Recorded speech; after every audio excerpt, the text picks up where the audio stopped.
रिद्धि की सास को हर वक्त अपने मायके का गाना गाने की आदत थी। अरे बस करना माँ, मामा का ये किस्सा तू 50 बार पहले भी सुना चुकी है। अरे हाँ, तो क्यों ना बताऊं। तेरे चाचा तो उस वक्त हाथ झाड़ कर खड़े हो गए थे। तब मामा ही था तेरा जो आगे आया और मदद की। देखो अब ठीक है ना, जो हो गया सो हो गया। क्यों एक बात को हमेशा गाती रहती हो। अब तो बहू घर आ गई है, उसे तो सबको मान कर चलना है ना, कि सिर्फ सास का मायका ही समझेगी वो। तभी वहाँ रिद्धि आ जाती है।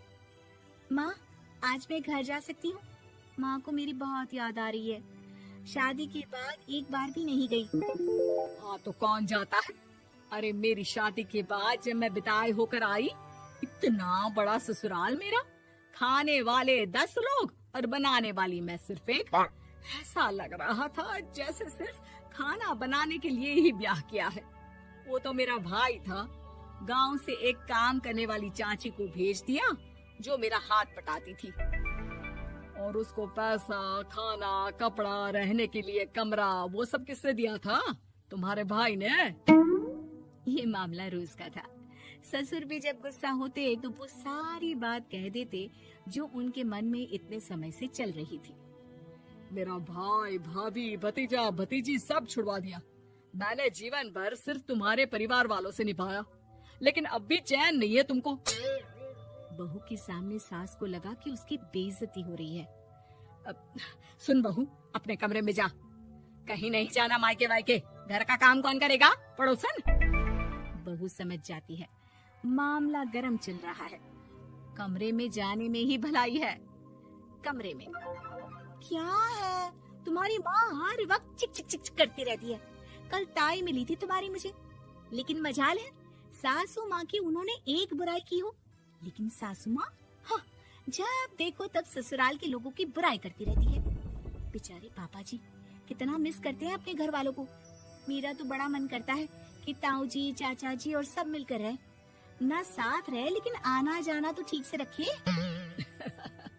हिंदुस्तान और पाकिस्तान एक हो सकता है, लेकिन चाचा और ताऊ के परिवार के साथ हम लोगों का मिलन ना जी ना, कभी नहीं हो सकता।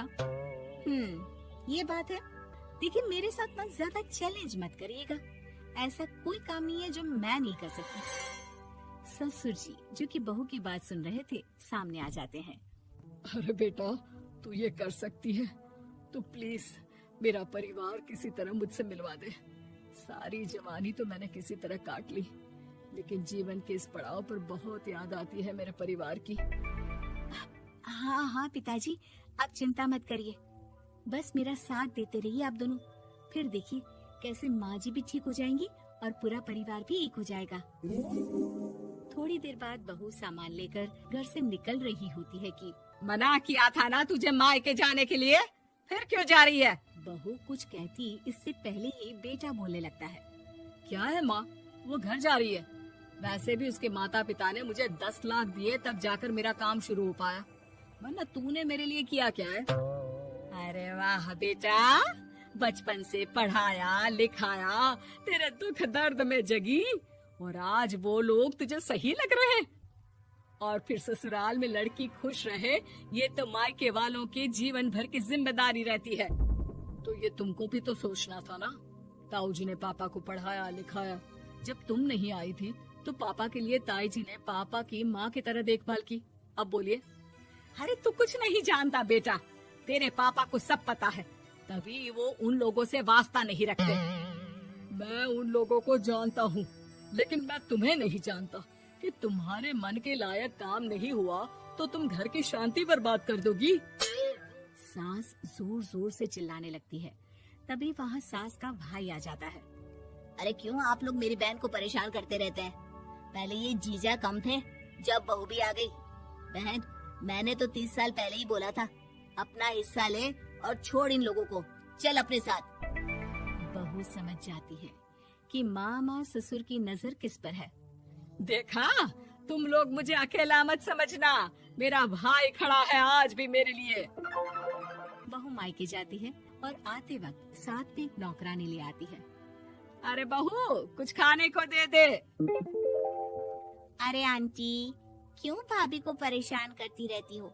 उनके भाई ने मुझे जिम्मेदारी दी है।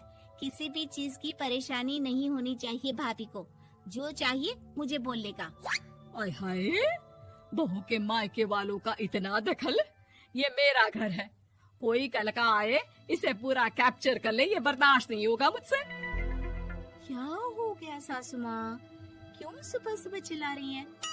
चमेली, ओ चमेली, क्या कहा था मेरे भाई ने तुझे? अरे दीदी बहुत तेज है आपकी सासू माँ। मैंने तो बोला कुछ चाहिए तो मांग लो मुझसे।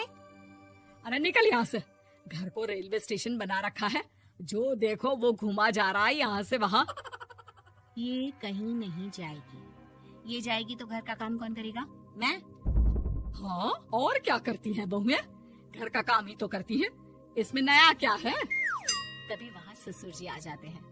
हाँ, तो यही बात तो तुम्हें भी समझनी चाहिए थी ना। आज बहू के मायके से नौकर आ गया तो तुम्हें बुरा लग रहा है? अरे तो उस वक्त गर्मा गर्म खाना तो सबने खाया ना। ऐसा तो नहीं है कि मेरे मायके का नौकर था तो सिर्फ मेरे लिए बनाता था। अरे निकालो इसे, फिलहाल बाद में बात करती हूँ। सास का गुस्सा जोर से नौकरानी पर फूटता है। तभी वहाँ बेटा सामान के साथ आकर खड़ा हो जाता है। चलो रिद्धि, तुम ठीक बोलती हो। मेरी माँ को तो हम लोगों की कोई फिक्र है ही नहीं, ये तो सारा दिन सिर्फ अपने बारे में सोचती है।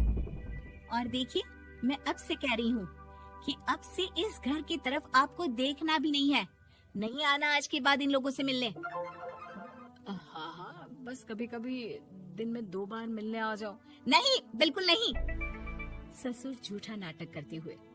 मेरी बीवी ने मुझे मेरे ही परिवार से दूर कर दिया, आज बहू मेरा इकलौता बेटा दूर कर रही है। हाय, कैसे जीऊंगा मैं? वाह, वो भाई जो आपको बेटे की तरह मानता था, उन्हें छोड़ने में तो दुख नहीं हुआ। आज खुद का बेटा छोड़कर जा रहा है तो कैसे जीऊंगा? बड़े आए। अब सास समझ चुकी थी कि उससे गलती क्या हुई है। मुझे माफ कर दे बहू, अब मेरी समझ में आ गया कि अपनों से दूर कर बीवियां पति का भला नहीं बल्कि उन्हें जीवन में अकेला कर रही है। मुझे माफ कर दे, मैं अब सबसे माफी मांग लूंगी। ससुर जी दूर से बहू को थम्स अप दिखाते हैं।